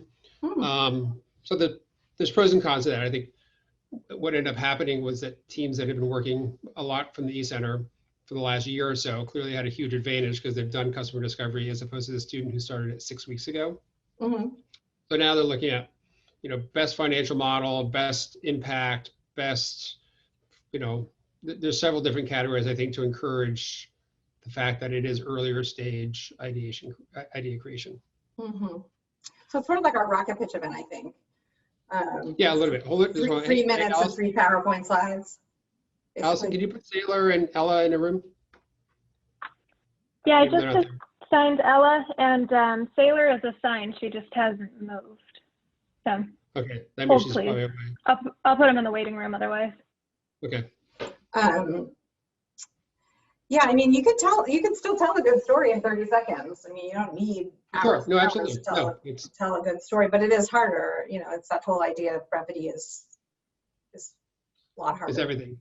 Yeah, so it's helpful because I obviously it's 12 different teams I worked with for the SVIC, and there are several technical ones, right? And so, I keep saying, like, you got to dumb it down to the lowest common denominator. So it's really great that you reinforce that. And that's one of the things I like about the 4-H's is that it forces them, and particularly Cameron, so he's the one that I sent the all caps email to this summer, because it's a cool idea. It's a different type of financing of student loans, but it goes just so deep every time. And so it's been a process. Yeah, so he's so in love with his idea that he wants to tell everybody every detail. Yeah, and it's just language that nobody even understands, and then he feels like he has to put it on a slide, and it's all like size 3 font. And that's what Ravish was like when he first started working with us. It's the exact same thing. That's the story when I first read. That's probably the moment that I sent him the text or email. Was reading that story. Oh my gosh, this is him. So and it took a long time, but then he went on to win Mass Challenge. Like, I mean, he's a stud pitcher now, so it's possible. It's all possible. I think that a lot of it is just finding that story that they're excited to tell. You know what I mean? And that takes a little bit of time, but everybody has a story that they're excited to tell. They just have to find it and keep it. Yeah. Because most ideas come from some observation or experience that they want to fix. Yeah, one of the things I always start almost every mentor meeting I ever have with is, what's your unique insight to this market? What do you see that nobody else sees? What trends are colliding that you're predicting that nobody else is predicting? Because I think there's something in that idea of an insight, because an insight is a non-obvious thing that can really lead you down an interesting path, because there's definitely an insight based on every single company these people are starting. Whether or not it's a good insight or a true insight remains to be seen, but he definitely has a unique insight around why this method of financing is correct. And if he can just articulate that in some basic terms, then I bet you he finds his story really quickly. Or he can, I mean, I hate to say this, but like, you can even make up a story if you don't have an actual. Yes, yes. Like, if you don't have an actual person to tell a story about, make one up. Right, that tells the story in the same way. That tells the story in the same way, yeah. I mean, sometimes students are like, what? Make it up? Like, that doesn't feel right. And it's like, no, you can just make it up. Like, it's all marketing. That's what I tell them. Marketing. Right. There's building the real company, and then there's preparing for a pitch competition. And sometimes they're very different strategies. Yeah, we have our rocket pitch competition in 2 weeks. We have 50 pitches in 2 hours. And we're doing it online this year. I have no idea how that's going to go. I'm very nervous. You're always getting used to it. I mean, that's the good news. Yeah. The whole looking at the camera thing. So my son works in Boston, and he was up for a promotion, and we did some role playing this past weekend and I'm like, okay, it's good, but you're looking at the screen. you need to look at the camera. I know there's no one there, but you got to look at the camera because that's what they're going to see. So exactly what you said. So Yeah. like once he got it, but then he was like, then I forget what I'm saying. It's, well, you can still look around, but just remember to keep coming back as you would if you were physically in a room. So Right. definitely It's really learn. hard though, because like you're sitting there like, oh, I'm just staring at this white light. This is so weird. I didn't figure out the trick of turning yourself off until actually only this summer, and it was a game changer for me to just not look at myself. Right. And then you have nowhere else to look. Yeah. Yeah. Yeah. But they're great. They seem that everyone seems to be listening. So, you know, it's a lot of Yeah, the material. video I sessions packed are always into it. good. I think, you know, the time changed, so it's really 8 o'clock. Well, hopefully we'll be able to get to something in the breakout, at least even just identifying that emotion. Yeah, I mean, there are, Huge. there's, well, most of the teams I'm working with, there's at least one. So there's at least 12 students that just finished all of this that can, and if they don't volunteer, I'll just pick on them. Oh, good. That would be helpful. Yeah. If you can pick Some on of the them will, people like, so who share Daisy, something. Jason, Cameron, Mikey, like all the people that spoke up are students that are already there. So.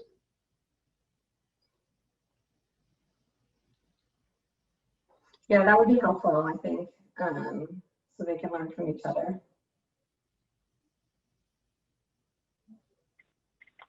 People are coming back, and that might have been me not assigning them long enough time. Okay. Well, or maybe they're done. Or maybe they're done. All right. How much Do you time want has me to passed? I give a forgot to time look at the warning? clock. We started less than 10 minutes ago. It's 10 to 7 right now. Mm-hmm. Should I give them a couple minute warning? Yeah, give them like a 2-minute warning. Okay. I don't want to torture them with this if they don't All right, have. I'm just putting them in the breakout room for now.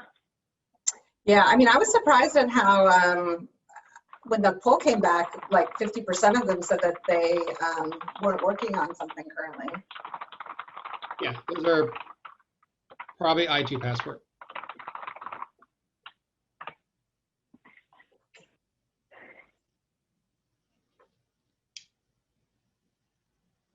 And you know, one thing I can do, Ian, if you want, is like, when's the competition? Well, they had to submit today, and judges review the next 2 weeks, and then it's the Monday after Thanksgiving. So the 9 finalists will then do a 2-minute augment to their video, and then 5 minutes of Q&A. Okay. Well, if you want me to spend some time with those 9 finalists, I can. Thank you. That would be So helpful. we'll just call on a couple today. We'll just call on a couple. If they don't volunteer, we'll just call on a couple. And probably the ones that have not done other competitions, because that's going to be the biggest. Like, so when I see a bunch of names that could use the They're all most. coming back. And then some. Hello, look at all these faces. Everybody's back. You guys all get all the feels? Nice.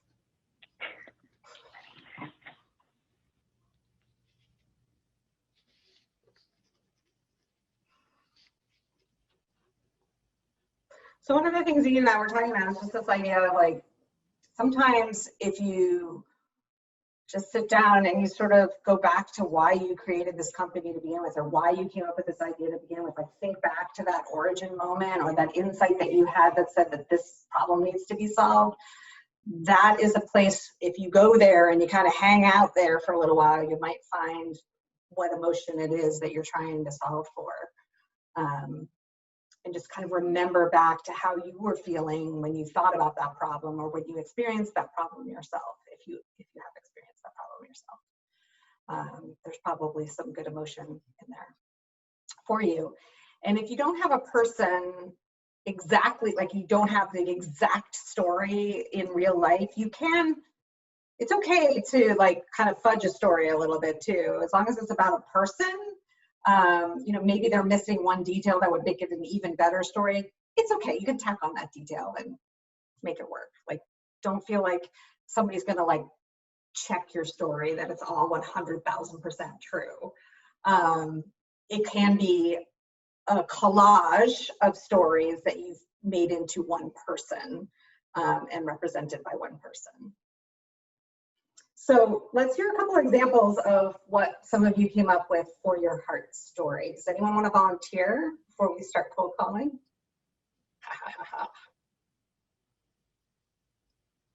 All right, Holly, why don't you go?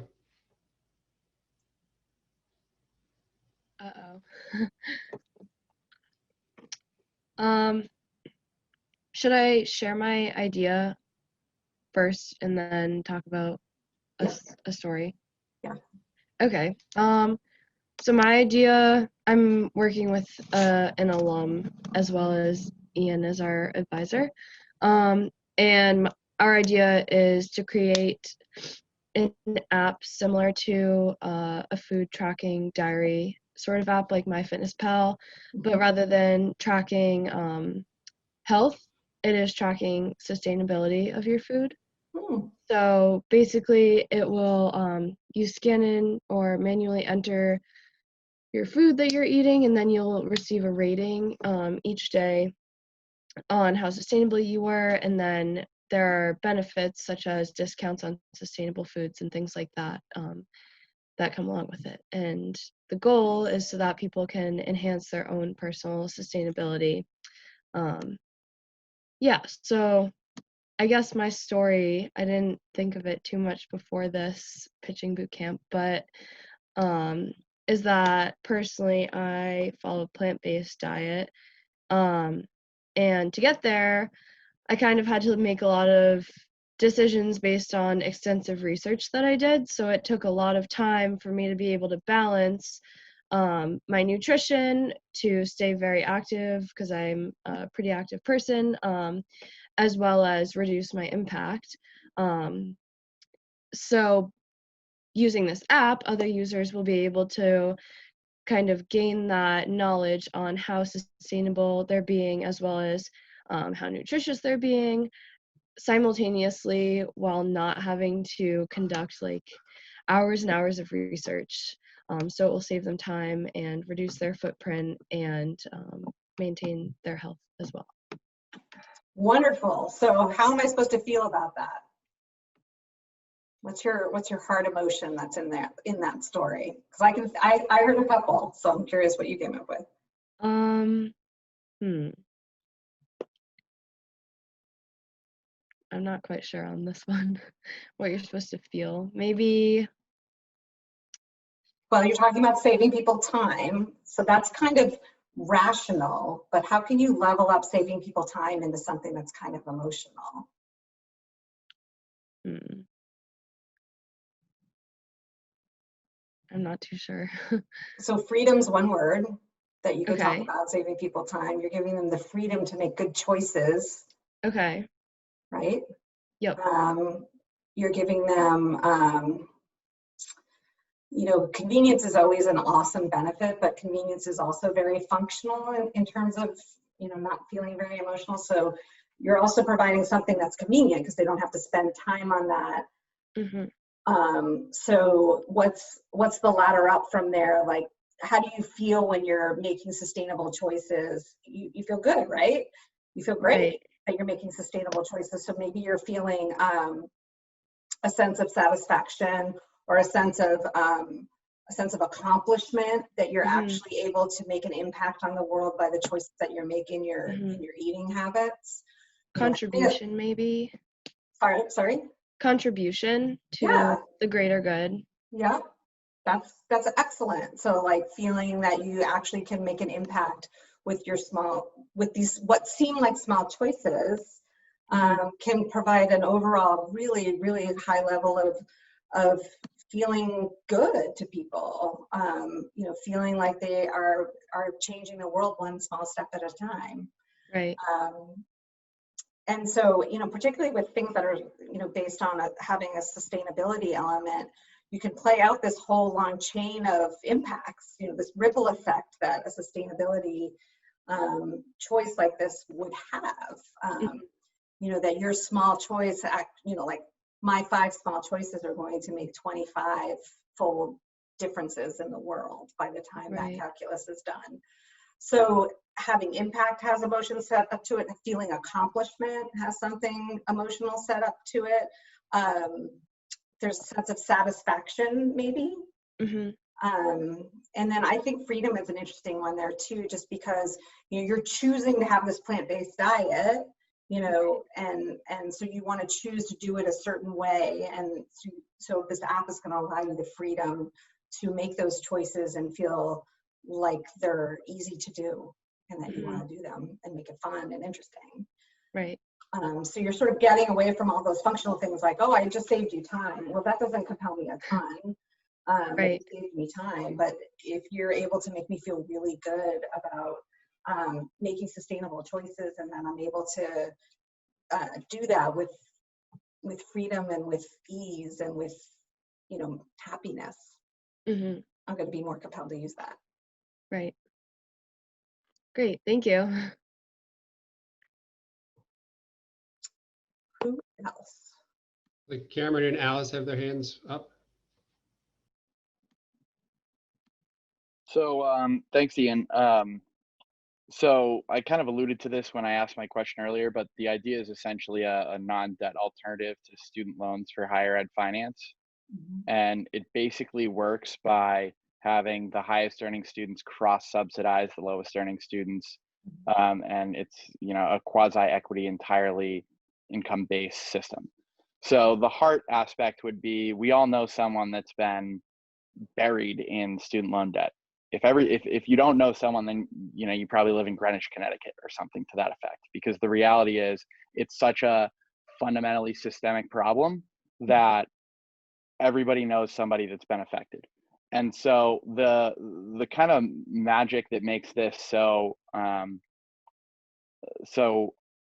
emotionally appealing is that you're basically allowing the student to put off their risk to this investor, and then have the game theory of life play that out in real time, and then the investors get remunerated, and the income bell curve is fairly static, right? You're going to have high earners and you're going to have low earners, and the actual standard deviations on the tails as to like the distribution of number of people at either end is consistent over time. So what we're able to do here, oh my God, you've completely lost me. Stop it. Stop. Okay. Time out. Sorry. Okay. You're talking about student loan debt. That is a highly emotional topic. You don't even have to go too far to find an emotion into that topic. I don't need to know about the bell curve to know how important it is to solve that problem, and how important it can be if we can get the higher wage earners to subsidize the effect upon the lower wage earners, because those lower wage earners are probably teachers and firemen and healthcare workers. So how does it feel when I can, simply by the way that I construct my payment of my student loan, actually make an impact on some of the most profoundly important people in our society? Compassionate, aspirational, idealistic, virtuous. Amazing. It's virtuous. Yes, that's a great word. But it's like, like you're leading with your values in terms of how you're financing your education. Right. And kind of, to bring it to COVID-19, right? You had people that started school 4 years ago that are seniors now, and who went to whatever college or university, you name it, and they were dead set, oh, I'm going to go work in private equity or investment banking. Well, now the job market blows, excuse my French, and they have no jobs. So they're not going to have the opportunity to go and earn the same number of people, no matter what the profession, but especially the high earners. Right. So this is good for everyone in that they're sending their risk to somebody else, because you don't know what life's going to throw you. That's right. And if you do crush it, maybe you pay a little more, but to your point, you're supporting your peers and the people that are doing the work that matters the most. So for me, this feels like a community-based solution to financing student debt. Does that feel right? I would agree with that. Right? So if you're talking about a community-based solution to financing student debt, I immediately get what you're talking about. I'm talking about we're all together, we're all in this together, we're all trying to help each other get the best outcome. we're linked, our futures are linked together, and that's how it should be in America, right? Right. Who can't get psyched about that? I'm super psyched about that right now. I'm very excited. So I don't need to know all the detail about actually how it works, except that what the end result is something really profound and powerful that not only makes me feel good as a person, but adds to our society and lifts us all up into a whole another level of taking care of each other. You're taking care of people. You're not financing student debt, you're actually taking care of people. You see what I mean? Yeah, no, that makes sense. And we're taking care of each other. And that excites people. Sorry. No problem. I have a question that's kind of going off of that example and like the role of the emotion. I think like for certain ideas, if you like for this idea, I think that some people could be turned off if they don't understand the details of it because they're like, oh my gosh, that's communist, blah, blah, blah, and it turns them off emotion-wise. So like, how do you balance like providing enough details, like if like getting the emotional connection across is kind of dependent on the details in that way. And so like similar in like in my area with like sustainable agriculture and using microbes, if people hear like biotechnology and agriculture or something, be like, oh my gosh, and then is there a business model where you make money in that scenario?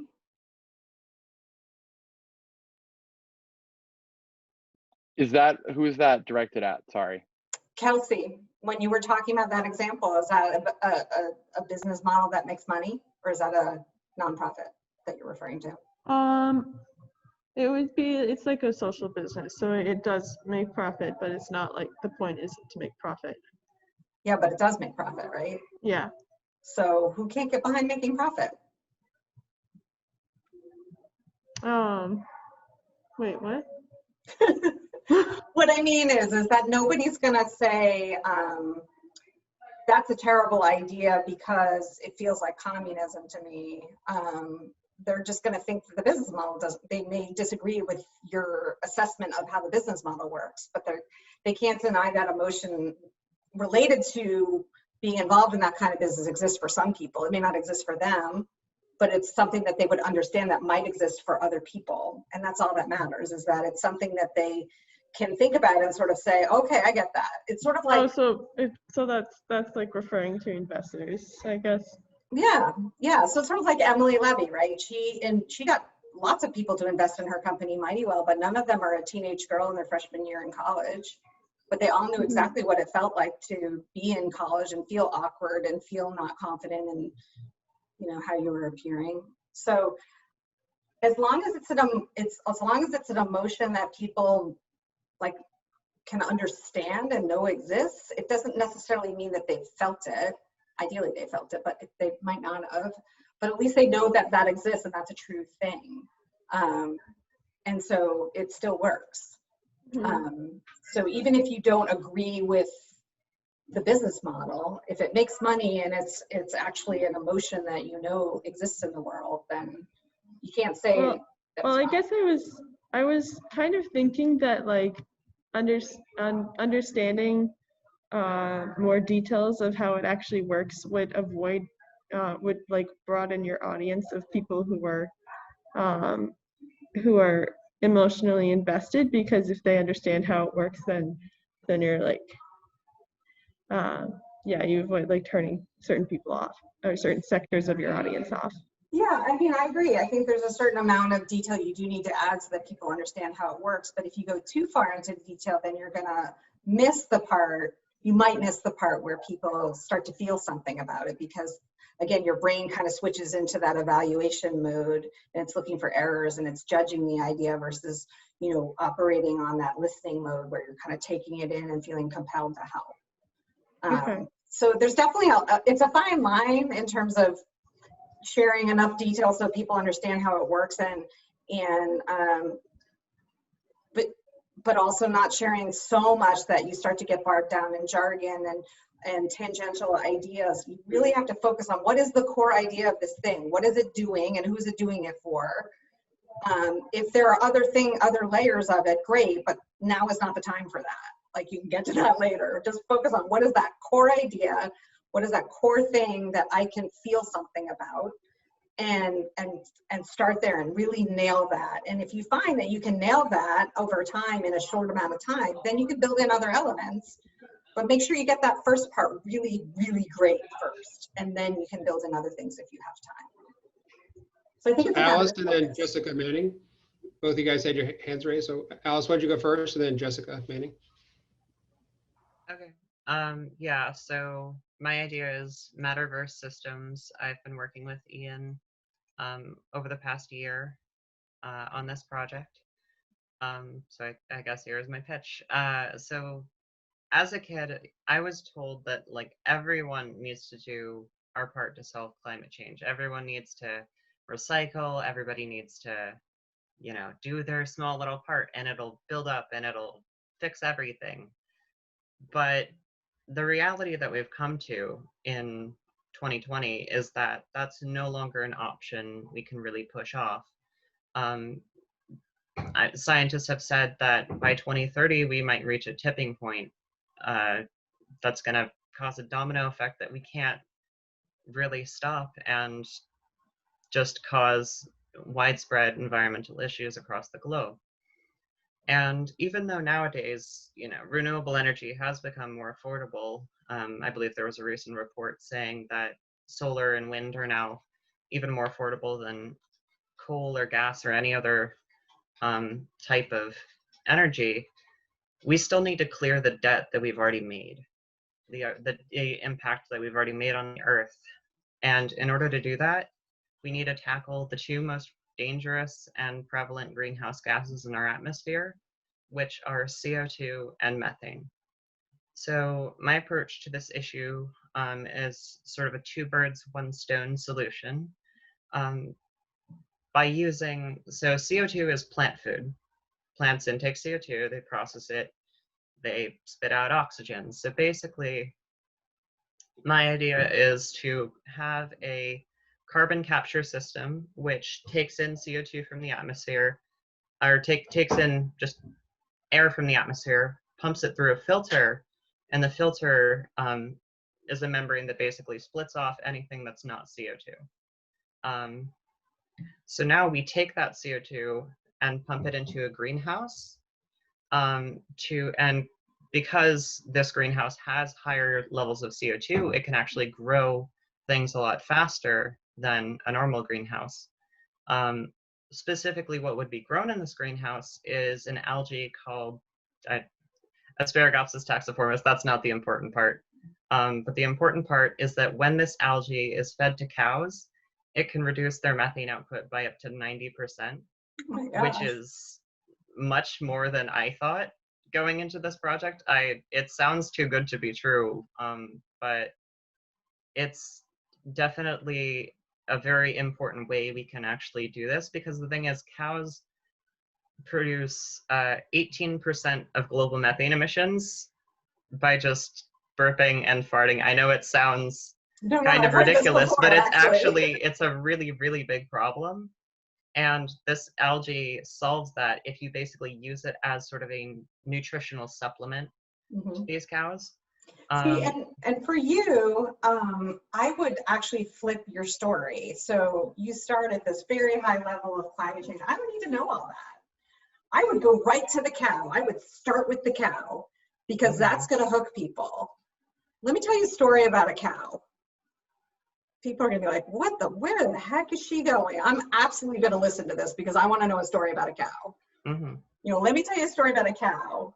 And, you know, what would you say if I told you that I could change the methane emissions of this cow by 90% by feeding them a specific kind of algae? You know, and then talk about how you get there. So that's the show me, don't tell me thing that I talked about at the beginning, right? Yeah. You spent the whole first part of your pitch telling me things, where I'd rather you start with the cow, because I can immediately picture a cow in my head. I can't picture methane or I can't picture this algae, but I can picture a cow. And I know most people do know that cows have an enormous amount of effect on emissions. To start with the cow and talk about, you know, what if we could impact just one cow? Now imagine if we can impact millions of cows. What does that do for our environment as a whole? So start at the smaller variable and go to the bigger variable. Well, you just started at the bigger and you went to the smaller. You see what I mean? Yeah. So I think that would be so interesting. yeah. I have just a little bit left to just sort of talk about, which is basically just what I talked about in the breakout room with the other people, which is sort of how to bring more of the heart into this and the actual story. So I think a good way to incorporate that would be talking about how farmers are some of the hardest hit people when it comes to climate change. They're sort of the ones that are the early warning signs, you know, worsening harvests, things like that. But the thing is, we all have a stake in this. Everyone has a stake in this because, you know, farming affects food. Global warming affects extreme weather events, as we've seen with the recent hurricanes in Florida, just getting worse and things like that. So this isn't an issue we can push off to the next generation. It's not something we can ignore. We have to do something, and this is my proposal to take care of both problems with one solution. Yeah, I love that, because you're creating this sense of urgency, right? Like that's your emotion, this sense of urgency that we all need to pay attention. And that's good also emotion. like the part I think is really important is I feel like, and as I said before, I feel like a lot of the time it is the concept of that, you know, we actually have to, we can't just push this off, has sort of been unheard. You know, when we think in our heads, we're always saying, oh, climate change, that's going to be like, you know, hundreds of years down, or like 100 years down the line. We're not going to even be alive by then. But the thing is, if we don't stop it now, and given that we haven't stopped it or tried to slow down, it's worse than we thought. That deadline has moved up. It moved from 2100 to 2050.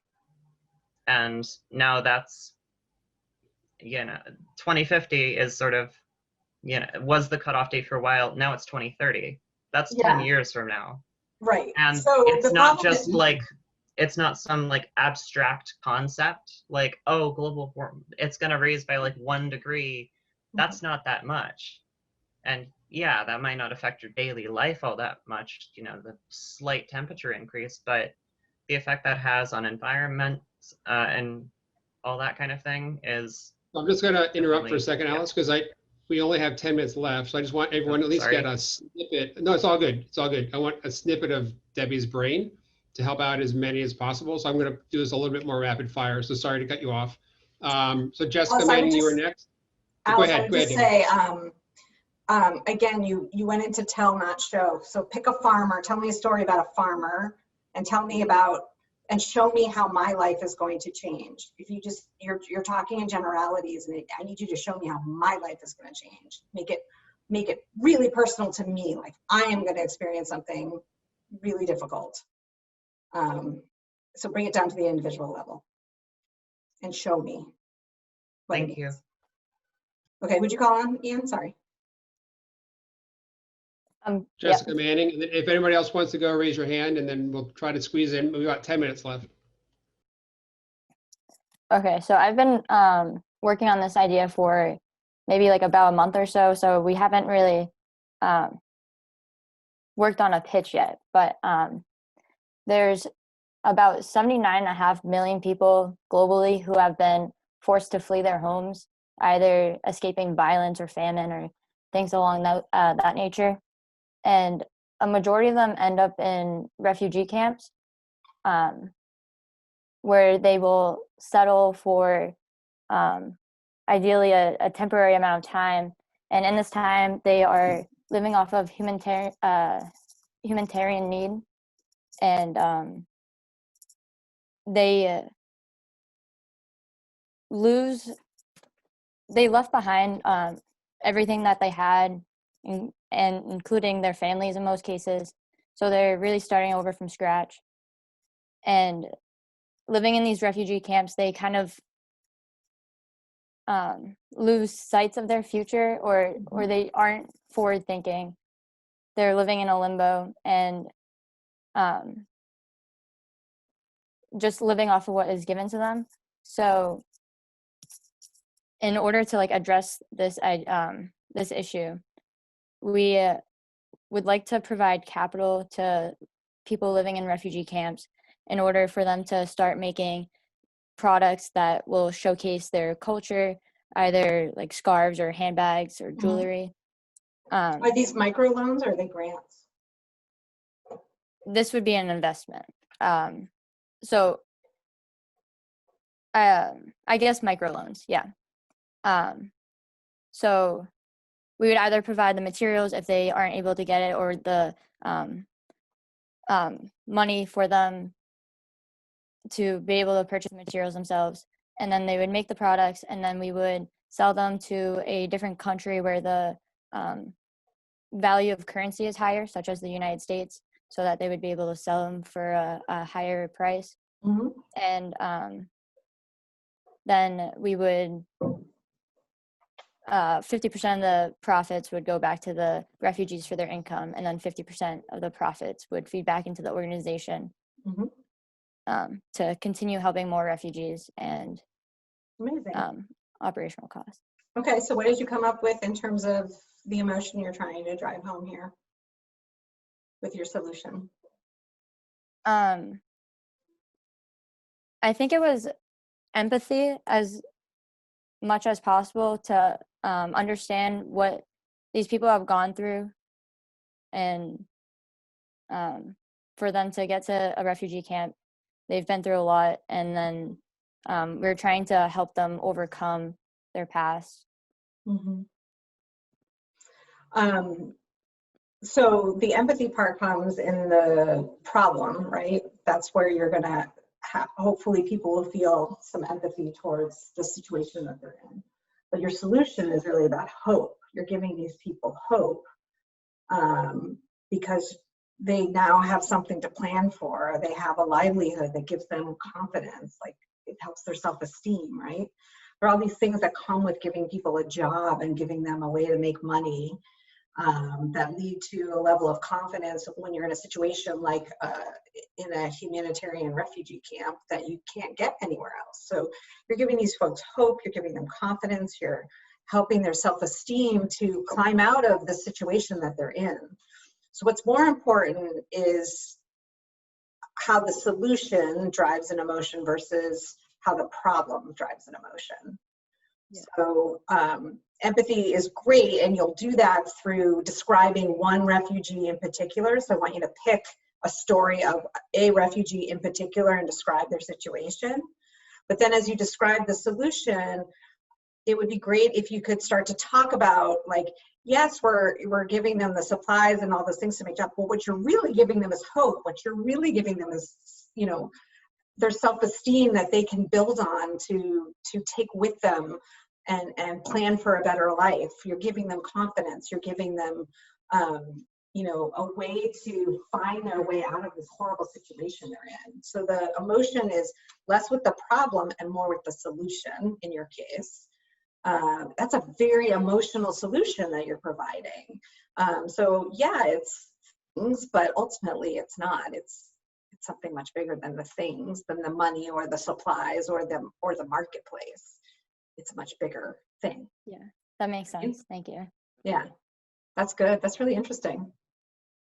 All right, so we have like 7 minutes. I want to give Debbie a little time to wrap up. So we'll probably only do one more sorry, Kelsey. So Jason, why don't you go and then wrap up, and then because it's almost at 2 hours. Okay, so my idea is called Hydrofrost Solutions. I figure I'll try and start with the heart that I came up with and see if you like it. So basically, I don't know how many of you guys have seen Infinity War. Are you familiar with that, Debbie? Yeah, of course. Okay, good. That'll make this a lot more fun. Okay. So basically the main villain Thanos. Are you gonna find an Infinity Stone? No, that would be so cool. Okay. All right. Main villain Thanos, his planet basically becomes decimated by overpopulation. Basically, they use up all of their resources, and I'm just explaining a little bit for people that are not familiar. And his solution to help other planets is to kill 50% of their population. Now, we on Earth are going to be in a similar situation in just a few short decades if we don't do something different about how we're managing a key resource to agricultural production, and that's phosphorus. And we don't want to have to resort to the same measures that Thanos does in the movie. So, so basically my business idea is to recycle the phosphorus that we are basically wasting in our system. And the first source sounds bad, but basically we get it from human waste and wastewater treatment plants. And studies show that you can actually reuse about 30% of phosphorus that's went through the whole mine to agriculture to food cycle. You can reuse about 30% already just from that one vertical, so to speak. So our first product line is going to be installing filtration systems into wastewater treatment plants to extract the phosphorus, and we sell it back to fertilizer companies, and then basically the fertilizer companies sell it to the farmers, put it back in the cycle, and basically we're streamlining this resource management so that we don't have problems with mass global starvation and essentially the decimation of our planet's resources the same way that happens in the movie. I know it sounds crazy, but really that can happen if we're not smart about it, and there are no global organizations that are overseeing this. So that's essentially the premise of the idea. I absolutely love that all of you are working on these really impactful ventures that have these social components. It's so impressive that you all have such great vision into what the world needs right now. So I applaud you all. You know, these are obviously all for-profit things, but at the same time, they have such amazing social components, and that's what the world needs entrepreneurs for, is to solve these really hard problems. In your case, you know, you're trying to show how you can take something that's in dwindling supply and, you know, easily convert it into, it's like you're trying to show how you're taking a terrible problem and that we can easily make it not a terrible problem with some very simple things, right? And so there's this element of almost relief, could be an emotion that you could play to, that like, oh my gosh, we don't have to worry about this because Jason's idea is going to solve this problem for me. So relief is a good emotion in terms of just helping people feel confident in your idea and wanting to see it happen, because then they don't have to worry about it. So that could be one angle that you play to, is this idea that there's this really essential element in our world. It is under attack. It is not limitless, but we have a way to save it. So yours is very much could be told in a hero's journey narrative, right? The same way that the magnetic ink on plastic packaging story is told. You could do it the same way. The world today has a limited supply of this, and it's getting worse. This problem is getting worse, and here's what's going to happen as it gets worse. You know, this is how it's going to impact you, person who's listening to me. It's terrifying and awful, but actually there's a simple solution that we have found that will transform this problem into something that's actually really great for our planet, and that can really make this problem actually, go away in such a way that there's no downside to it going away, right? Your solution has no downside, really, because you're dealing with wastewater, you're dealing with things that you're throwing away anyway. So there's a sense of relief there. There's a sense of, there's also a little bit of fear in there that you could play on. I mean, fear is an emotion, so you could play on a level of fear. I think when Magnemar talks about his magnetic ink, he is playing on fear a little bit too. He does this thing where he talks about you're spending all this time recycling in your kitchen at home and you're spending hours sorting things. Well, guess what? Most of that ends up in the same pile in the recycling facility. None of it is actually happening because they can't separate the different types of plastic from each other to effectively recycle these things. Now, when you're listening to that, you get so mad, right? You're so angry because you've been spending all this time recycling and actually it makes no difference. And his solution can solve that. It's the same thing for you, where you could play to this level of frustration that people, there's a simple answer to this, and we're not even attempting to work on it, and we should work on it. So there's a relief factor. There's a level of feeling taken care of. There's a level of confidence that we can have in our future because it's a problem that can be handled and solved. So there are a bunch of emotions in there that you can work with. And tell your story, but tell it in that hero's narrative, like describe the world as it is now, how it's getting worse, and then your solution comes in as the transformation moment where the hero is able to save the day and the world is transformed. And you're the hero, Jason. And what a great way to end. Thank you. So as I always do, if everybody could come off mute, I'd like to just give if everybody could come off mute. Take your microphones off mute and just give a round of applause to Debbie to thank you so much. So it's audio and visual. Very nice. I appreciate that.